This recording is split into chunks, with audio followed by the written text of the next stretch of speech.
Welcome to the Out on Loan podcast. I am your host, Jefrey Canova. This will be the first episode, and alongside me recording this first episode is my Bangladesh brother who I've known for years, since high school. We went through everything. But yeah, Aritra, welcome to the first episode.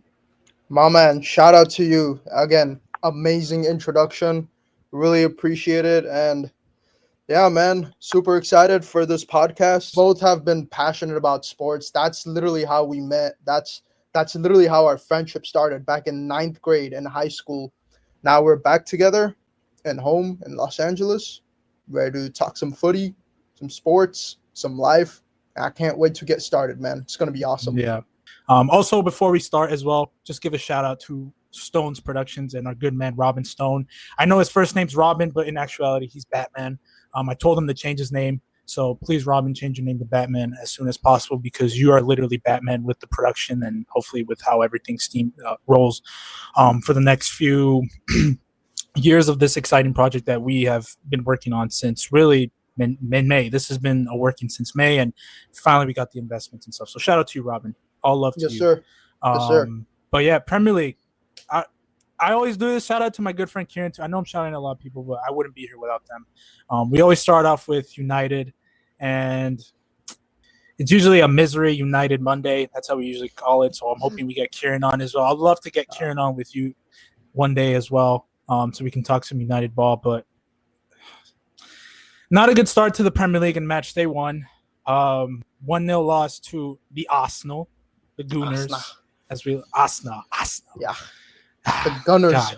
Shout out to any Arsenal fans out there. North London. You know, I'm not a big Arsenal fan right now. Not a big, especially after they knocked out my team in the Champions League last year. So I'm hoping we get to beat them. Get some revenge. Get some revenge. Sure. But Aritra, what happened that game, man? Well, so I was actually watching this game on some choppy airport Wi-Fi. So it was. You're a real fan doing that. You're a real one. I've done that too. Man, forget 1080, 720. My man, I think that was like on 360p, bro. Like that was the quality. But overall, man, yeah, it's a disappointing way to start off the season with a loss, especially at Old Trafford. Whenever we start off our first game at Old Trafford, at least in the last 7 years, I believe we have won all those games. So this might be the first time that we've lost a game at Old Trafford since I think that 2022 game against Brighton. That was I believe that was Erik ten Hag's first official game. And this is Ruben Amorim's first official start to a new season. I know he joined halfway through last season. And yeah, even though it was disappointing, 1-0 loss, I would still say personally, I had a lot of fun watching the game, especially on the United side. I really loved how the way we were attacking our new signings, Cunha and Mbeumo. They looked really sharp, given this was their first game of the season with the new team. And especially Mbeumo, I think he's barely gotten a month of the summer and the preseason as well. Got to only play 1.5 game maybe. He looked amazing. The way he was really, attacking, and once he got the ball, he was running with the ball and, trying to get some shots in. And then same with Cunha too, just the way he would dribble and progress. I think that's one major improvement that I've seen from last year's team to this year is we would have possession, but that possession would go nowhere. It was mostly just passing around the back line amongst the midfield. But it was not going in that final third, that attacking third. This year, just from this one game against Arsenal, that I believe has probably the best defense in the league, they were really testing them out. Saliba and Gabriel were tested, and David Raya, he was amazing at goal, really saved a bunch of our shots that should have tied up the game or should have been the winning goal. But at the end of the day, he was able to keep that clean sheet. The attacking looked awesome. Defense, for the most part, was great. We do need to clean up our goalkeeping a bit more. And, yeah, man, I mean, I'm super excited to see what more United can do.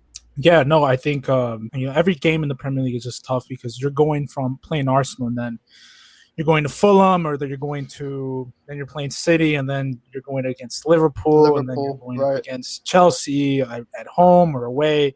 And then Fulham is like one of those teams that I feel like, and I don't recall that well because United have been so poor. I mean, I went a whole year just talking about how bad they've been last year on my radio station. But my fear for United, we've had these debates and we've had these talks about what are their expectations, because I'm not a big fan of the Sesko signing. I've been very consistent with that. I know I haven't really tweeted it or anything like that yet, but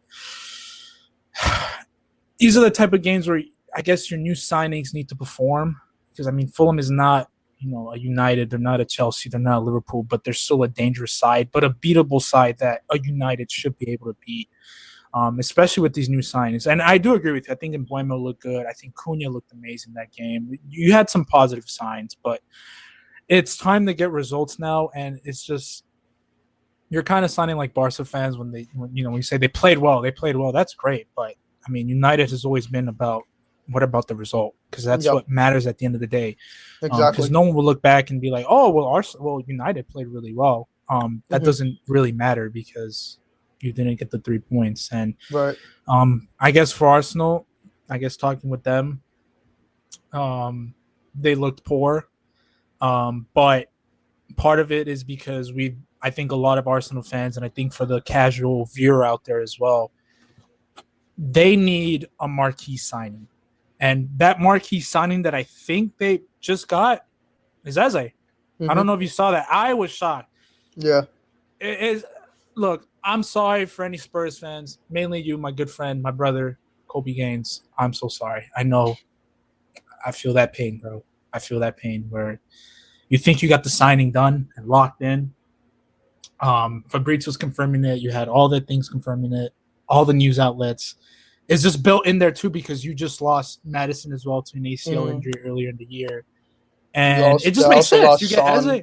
Son is leaving for LAFC. Yeah. Son is leaving, so it's like, you need that signing, and I thought Eze was going to be it, and then boom, Arsenal come in swooping out of in nowhere and get that one signing that they really needed.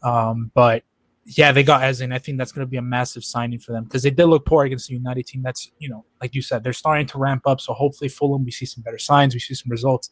But it's more so, I think the story was on Arsenal and how poor they look, because this is, what year are we in? Year 5? Phase 5? As a lot of people say. Phase 6, 7, 8 million. Who knows, man?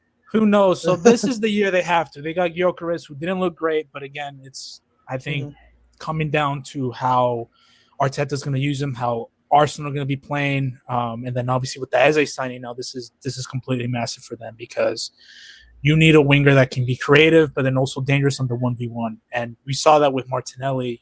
Martinelli for like the last 2 years, man, 2 to 3 years, he just hasn't been on it.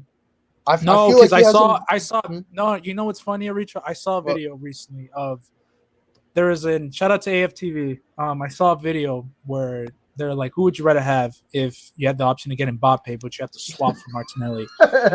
I'm not joking. Anybody who's watching this, I know what you're talking about, man. It's insane. And how much, I just cringe every time I watch that because it's like, what are you doing, man? What? So thankfully that Martinelli, and I even heard that he was better than Vinicius 2 years ago. And I was like, you guys are just insane. Maybe right now they might be on the same level because of how poor they've been. But yeah, no, they needed Eze. And I'm happy I guess for Arsenal fans, I'm happy they at least got a left wing where they'll make them competitive against the Liverpool and against the City as well. So, but I'm sorry, Spurs fans. I think you'll still do well. I still think you got the offensive pieces to at least compete for top 4. But man, Eze, I mean, they missed out on, who was it? They missed out on Eze.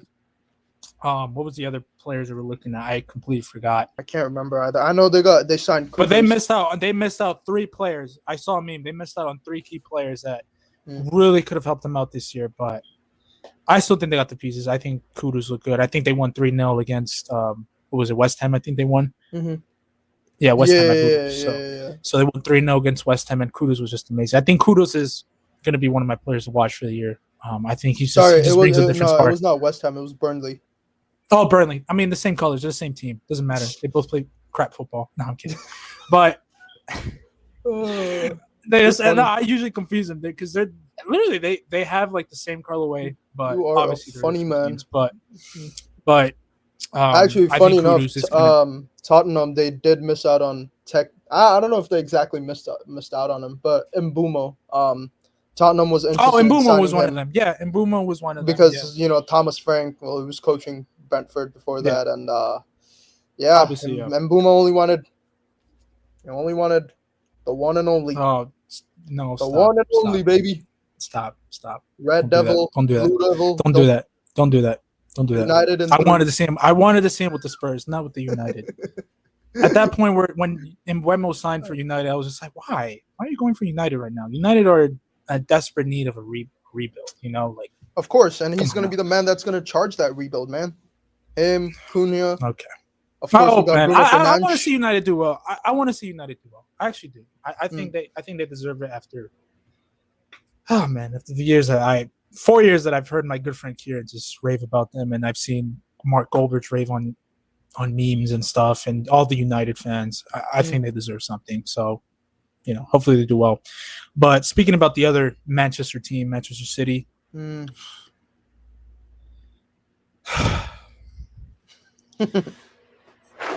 Premier League teams, what are y'all doing? What you think? What are y'all doing? What are y'all doing? What are y'all doing? What are you doing? Spending money, man. They went through. KDB. No. Let's look at the spines, right? Yep. They went through Aguero, Yaya Toure, Fernandinho, and company. The next era where they got Pep Guardiola, Aguero again, Silva, Otamendi again. Don't do that meme. No, De Bruyne, and then Ruben Diaz. I guess if you want to, John Stones as well. And now we're going into the next era, which is Haaland. Reinders. Yep, Reinders. Ryan Cherki. And their left back, Al-Nouri. This is arguably their most technical team that they've had since the 2013 era with Aguero and Yaya Toure. Hey, don't forget about what are we doing? Don't forget about that Burnley legend, James Trafford, man. The goalkeeper. I'm muting you. We're being serious right now. We might see Man City go on another run again. Also, not this summer, but it was a winter signing. But Marmoush. And Marmoush too. I forgot Marmoush too, who's going to be an instant impact sub because he has the quick speed that can terrorize any Premier League defenses that aren't paying attention to him because they got to worry about Cherki, they got to worry about Reinders now, they got to worry about Phil Foden, who's probably going to come back even hungrier after all the disrespect that he's had and the poor form that he's had. He probably might return. Honestly, he's been bad, but I think he'll be back. I think he will be back. Nah, that's crazy how 2 seasons ago he was like Premier League player of the year, and then I don't know. It's just man. I don't know how you get these. I mean, did you see the goals that they scored? Who is it that they beat? I don't even remember because it doesn't even matter. It just doesn't matter. City? It was Wolves. Wolves. It was Wolves. Yeah, they beat Wolves. Come on, man. Come on. Are we being for real? The league's in trouble again, and I'm already saying it. I know my friends made fun of me for saying this, but I think Reinders is arguably would be probably their second most important player, third, fourth. He's going to be in there. No, I can see it. He was AC Milan. He was AC Milan's probably their best player last season. Best player last year, which is why people don't understand because and if you recall, Madrid fans and anybody and Milan fans, I remember this clearly because I thought we were going to get knocked out and go into Europa League. We lost to AC Milan, I think 3-1 at home, and Reinders was just destroying our midfield, man. That was when I knew he's the real deal, man. He can do everything. He's the modern. That's the modern midfielder that you want. That's a player that can win you a league, can carry teams, a goal scorer, a playmaker, a person that can track back and defend. And we let him go to Pep Guardiola. Of all people, to Pep. We let him go to Pep. Why do we do this? Why? I didn't want another I wanted Man City to rebuild, but they're gonna rebuild with youth, but they're gonna win the league now. Because here's they're winning the league. They're winning it. I put my money on it right now. They're winning the league. Hear me out. They're winning it. Hear me out. Am I You ready for overreacting? this? I might be overreacting. You What ready do you for this? have? What do you got? Well, I don't know how big or powerful this era might be for Man City, this new era. There could be a chance they might win the league. You know, Pep Guardiola, usually, like, whenever he loses the league, he comes back even stronger and, like, will do whatever it takes to win the league, no matter what. Could be a possibility. Liverpool, they've Okay. also reloaded too. But my man, watch out for the Gunners, the Red Devils, Are you an Arsenal fan in disguise? the Spurs, the hell, maybe even the Geordies. Man, screw it. Sunderland till I die. How about that? I'm happy Sunderland are back in the league. I'm happy for that. We Actually, needed yeah, Sunderland same. back. I cannot wait.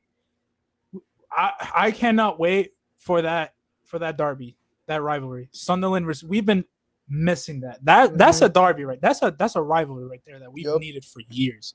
I can't wait. I can't wait to see the Geordies just go crazy. All of a sudden, dude, I can't wait. I can't wait for all the memes to come out when we see the fans' reaction in the stadiums, the chants and stuff, the banters, the tweets. I can't wait for that. It'll be top I seriously cannot wait for that. I cannot wait for that. That is prime Premier League football right there. Barclays football right there. You know what that is? That is football heritage. Football heritage. That is football heritage. Yes, sir. And I can't wait to see that. I can't wait. I'm just, look, it's going to be competitive. I know that derby, when they play Newcastle, is going to be competitive. I know Isak might be gone by the time our third or second episode we record, man. You think he will? I think he will be. Well, if he doesn't leave, then, like, I don't see him donning the Newcastle shirt and actually playing a game, because I think he's already disrespected the club a lot. Although he also says that there has been, like, other gentleman's agreement that was broken, so we don't know the full story. But I don't think we're seeing him in the Newcastle jersey again.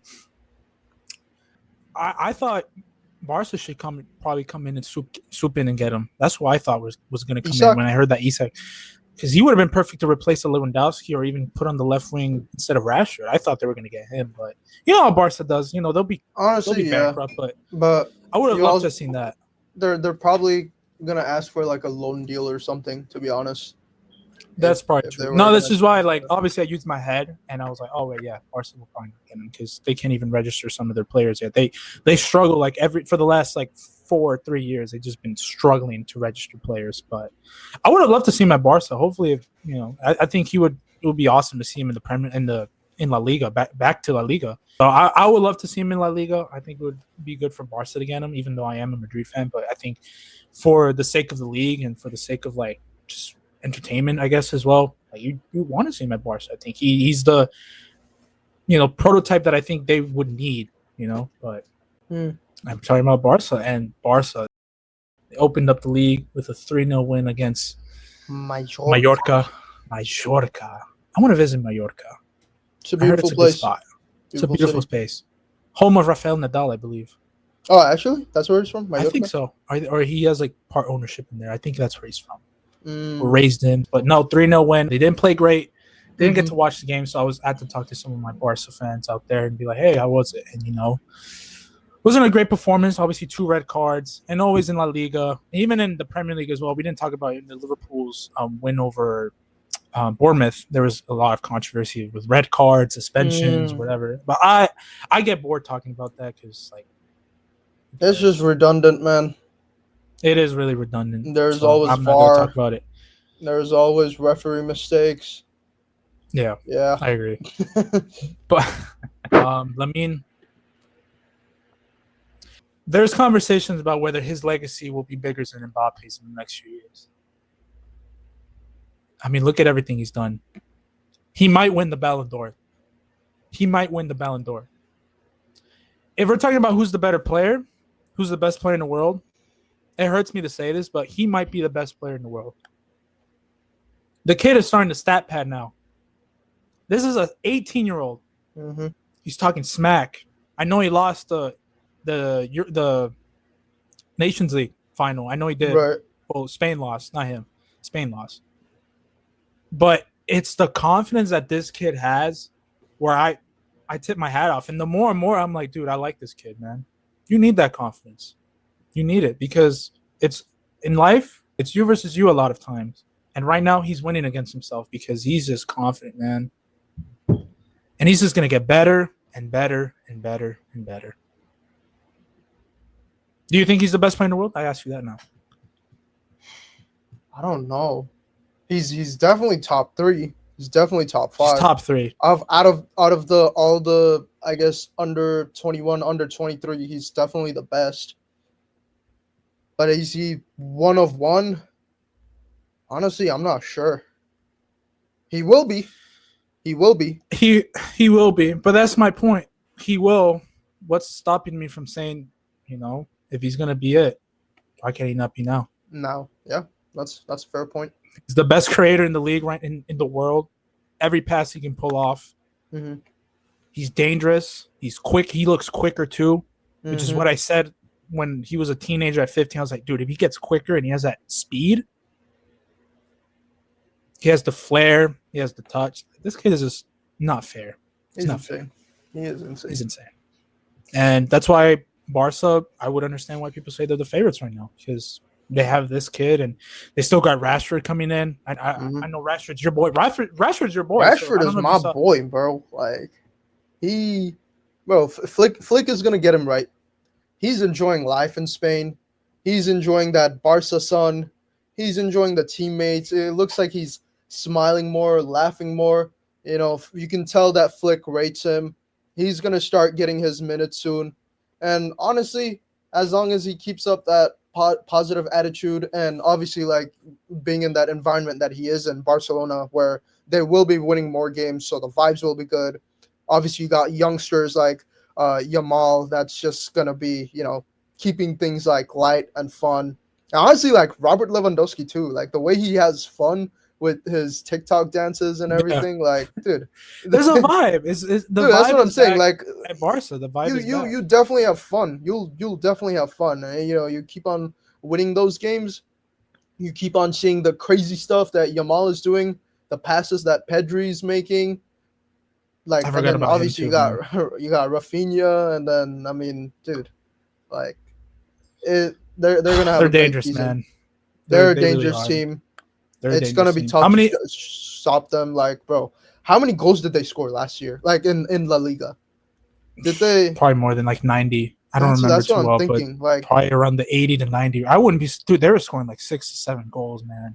Dude, I mean, that's what it felt like. They put 6 past us. I mean, it doesn't say much because our defense was just a joke last year, but still like 5 to 6 goals, man. Exactly, man. I mean, it felt like every game they were winning 4-0, 5-1. I was like, yeah, especially at the beginning of the year. Especially at the beginning, I remember. That's why I said they were.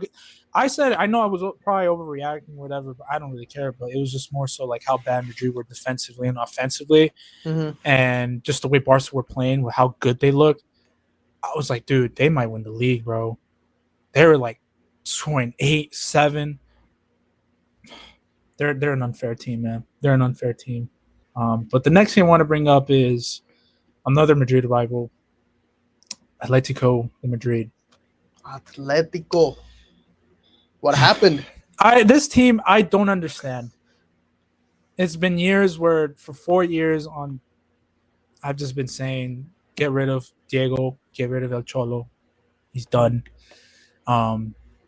They make these signings. I know they're not like Galactico type signings like Barca or Madrid make, but they still spend like so much money. I mean, this year, how much did they spend? Like almost like 150, 200. The players that he wants. And I know he got rid of DePaul, and they have a great academy as well where they bring in players that live and breathe that Atletico Madrid football and passion and style and energy and youthfulness. But it's getting to the point now where it's the same old issues that I see Cholo just do, man. They have a spark. They're up 1-0. They're up against Madrid. They're up in a penalty shootout. You can win the game. You can close out. But the same old thing happens. The classic Atletico fashion, man. Blow it. They blow it. They blow it. They blow it every single time. And it's so hard because – and then for some reason they'll go on a winning streak and then we're like, oh, man, they beat Madrid or they give hell to Madrid or whatever the hell. And then, You know, they're back to the same spot. We're like, oh yeah, we're gonna get new signings and we're gonna go again next year. 2-1 loss against Espanyol. I saw it live, and it's like, how do you blow that? Time's ticking on Cholo, man. Time's ticking on El Cholo Simeone. Time is ticking. It's time to win something. Now, maybe not the league because Madrid are coming in stronger. Barca are coming in strong. Obviously, they have arguably the best player in the world. At least a Copa del Rey. Get to another final. If you get demoted to the Europa League, you better win that too. Wait, can you get demoted to the Europa League anymore? I think you can. I think if you Really? reach like bottom part, I think so or not. I don't even know. I thought with the new format, like the new year. format. I forgot. We're still with the new format. I can't wait to talk about when Champions League rolls around the next coming days. One of these days we gotta talk about it. Oh my lord! I still hate the format. I still don't like it. It's annoying. Really frustrating. It's really frustrating because it kind of screwed up my team. It's not just my team. Kind of did, yeah. Because if anything, I thought it kind of helps your team. Kind of helped and not helped. It did not benefit us. I'll tell you that. It was just like a balance because our defense last year was just bad, and I'm not even going to talk about last year. Last year, thank God it's over, and thank God we're in a new era. Same here, brother. Same here. New era. This is what I love when August hits. Opium is at an all-time high. So, Madrid, man, 1-0 win against Osasuna at home. Finally, after years, they opened up a league game at the Bernabeu. You know how like better that is because I've been watching for the last 4 years because of the stadium renovations. It makes sense, you know. Where like they had to play like 2 or 3 away games, and then boom, you get the home game. You know, so there's not that excitement when like the season opens. You know. Obviously, we had the honor to watch the game together. We went to 33 Taps near Silver Lake. 33 Taps, shout out to 33 Taps and the Peña Madridista here in LA. Shout out to you guys. Hopefully, we get to watch more games. And we have to watch more games at the bars and the clubs for United games, man. Or any big Premier bars. Clubs. Hopefully, there's clubs. Let's keep it to sports bars. But yeah, sports bars. Bro. Sports clubs. Maybe there's sports clubs. Oh, yeah, maybe. Maybe. We'll have fun there. But no. Yeah, dude. I have 3 talking points. Okay. I think one of them, is the defense. What do you think about our defense? I mean, Dean Howson, man, like you mentioned him, bro. He's a game changer for you guys. Go ahead. I have not mentioned him. I mentioned him to all my friends. Go ahead. But not on air, not on live. Here we go. Dean Huijsen, by the end of the year, will be the best center back in La Liga. Okay. Guaranteed. Okay. Let's put a pause on him for a minute because I've been glazing this guy since we signed him. When we first announced that, when I saw the "Here we go," I was like, "Yes, thank God," because this kid is amazing. But I want to talk about defense. I think transitionally we look great. There was moments where offensively we didn't look great. Same old problems. That's one of my main talking points. I think I'll open it with that. Our offense was not that great. We still have issues. There's not that synergy yet between Mbappe and Vinny. It's not there yet. Hopefully we get to see it soon. Problems with the formation as well. We need to ditch this 4-3-3 formation. I think that's it for Madrid to play. But I think what I liked and what I noticed is our defense. I thought our defense was 10 times better. And I think part of that was obviously with Xabi coming in. He wants our players to run more, press more. But the one thing I didn't mention, I don't think people are talking about this enough yet. I think it's a competition aspect as well. I said it to you as well when we were watching. I was like, you see Brahim Diaz running. You see Aritra Güler tracking back. You're seeing even Vinicius, who we'll get on to as well, tracking back and just running back to get the ball. And I think part of that is competition because I don't think there's a guaranteed spot anymore on this team. And you saw when Vinny got subbed out in like the 70th minute when we could have used him for a goal. You saw that with Franco coming in. You saw that even with Rodrigo not coming in. You saw that with Gonzalo Garcia coming in, and we still need Endrick to make an appearance. We still need Jude to come back to the team. So competition is going to be really important. So I think our players know, and I think Xabi has implemented this not only in the system, but I think mentality-wise, you better run your horses off because there's no guaranteed spot. And I really liked what I saw on Tuesday. Tracking back, running back. Whenever there was a counter and we had like bodies up, boom, Arda was coming in. Boom, Raheem was coming in. Boom, Vinny was coming in. Boom, Tchouaméni was tracking back. Boom, we had Fede coming back. Well, Fede is always going to do that. So I'm happy that our transitional defense looked good. But the other thing that made our defense good is Dean Huijsen, who I've already said is going to be the best center back in La Liga. Put my money on it. He's the best, and he's going to be the best when they're calling him the Don. He's getting the Don labels because Man, he's this just guy a chill guy. I just call him the chill guy. You don't know how many times this man like ran terror when he was with Bournemouth last year or whenever we played. I also felt like he even scored against us every time too. The man's a damn center. Yeah, he scored against Tottenham. Sorry, Tottenham fans. I know he scored against, and that kind of what brought him to the ceiling, really. And yeah, I'll just list off his qualities. His passing, 10 out of 10 for a center back. Arguably one of the best in the world already. I would argue he's the best at it with Kubarsi potentially. So he's got the passing unlocked. He's got the composure unlocked. He's got even the consistently unlocked. The weak foot unlocked. His dribbling's unlocked. His progressive ability, meaning just being able to drive the ball forward, he's got that unlocked. For sure. The height advantage, he's got that unlocked. Speed, maybe it's not there yet, but who cares? Because you know why? You know why, Aritra? Because right next to him. No. He's got the IQ. Oh, yeah, he do. He's got the IQ. It's the positioning. It's really just the positioning. Every time there's a ball coming in, boom, thinks it out. Just heads he's got it into that. Boom. Long legs, boom. Maguire style, man. Maguire style, really. Maybe he's your slab head. No, he's nowhere near the slab head. Because at least he can turn and he can move the ball and he's smart with it and he's agile. See, he's agile. True. They call Maguire the frizz for some reason, which is really mean, but I'm sorry, it's the truth. So, Dean, man. Maguire's the GOAT, though. Harry Maguire. You're not wrong, man. You can't go wrong with a Harry Maguire, man. A Harry Maguire in the 95th minute, you need a header, you need a goal. You saw it last year in the Europa League. I mean, my goodness, that game against Lyon, my goodness. Old Trafford. Hopefully that's Dean for us, absolute ruckus, man. But maybe Dinhausen in a Champions League final just heads it in like a certain Madrid center back did. His idol. About 11 years ago. Sergio Ramos. Yeah. Dean Huijsen's going to be a top 5 center back, man. Putting that money on it right now. In the world, and I think he's going to be the best in the Liga. I'm putting my money in it right now. This kid has completely changed our team, not only on the defensive side, but again, going back to Xabi Alonso's system with the 3-back, with the 4-back. He can't misplace a pass, man. That's why they call him the Don, because he's literally Toni Kroos. He's literally Toni Kroos at center back. Being for real. You see those passes he gave out to Vinny? We've been dying for that from last season. For sure. Someone who can just actually switch the play, give Vinny or Mbappe a long ball. One touch, quick touch, boom.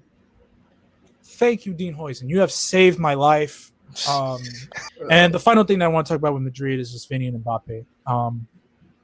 Mbappe looked good. He looked quick. He looked agile. The acceleration's back. That 1v1 ability's back. That dribbling, man. The dribbling was back. Left or right. You mentioned that Mbappe needs to go on the left, right? I did say that. Kind of. What do you think that?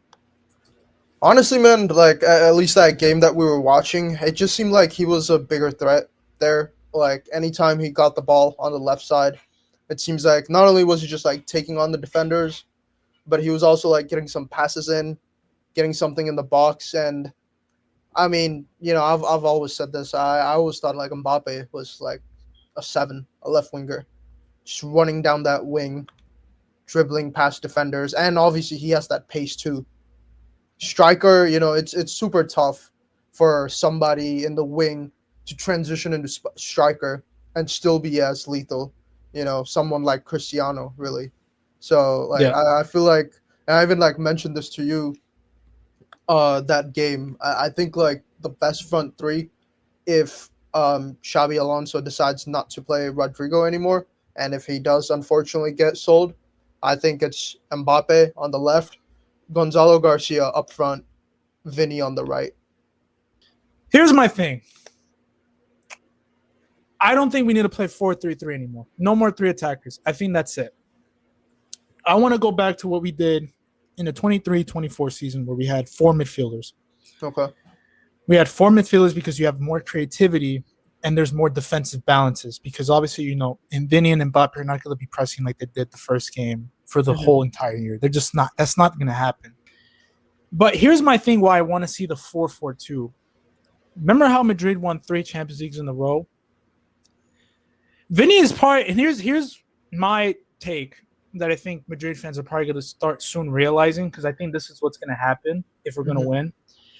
I think Vinny is going to go into his Benzema arc of sacrificing for a team.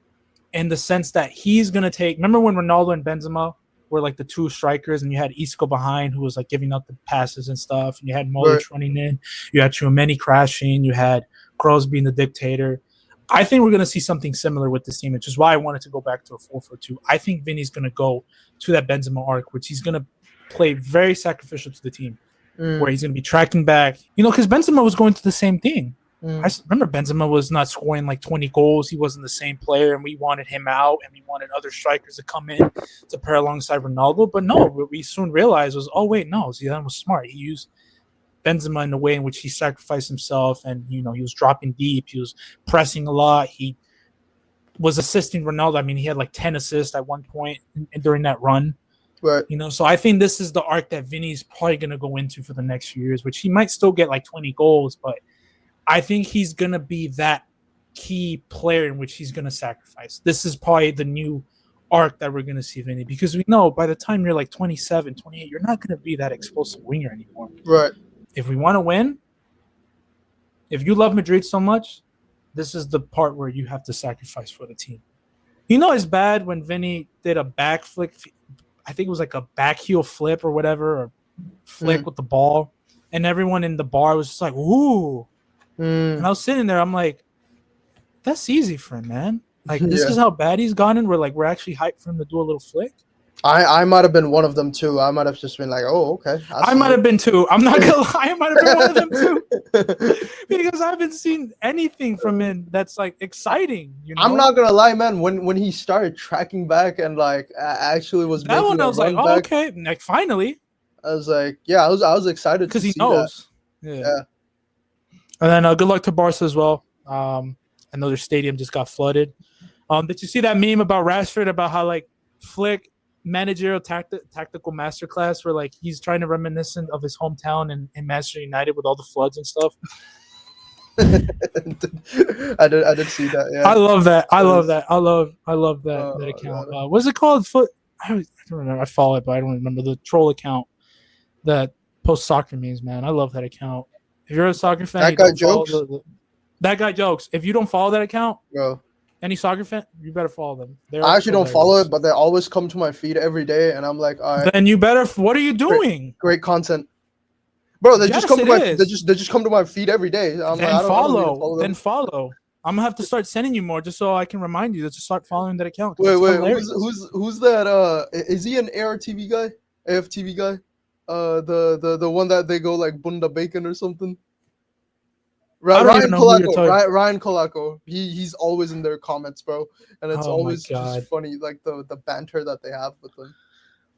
It's funny, man. It's funny. All right, man. Well, that's gonna be it for the first episode of the Out on Loan podcast. Thank you, Richo. Had a good fun. It was fun. Let's do it, man. Let's do it. All right, man. Thank you for listening, and you were watching the Out on Loan podcast.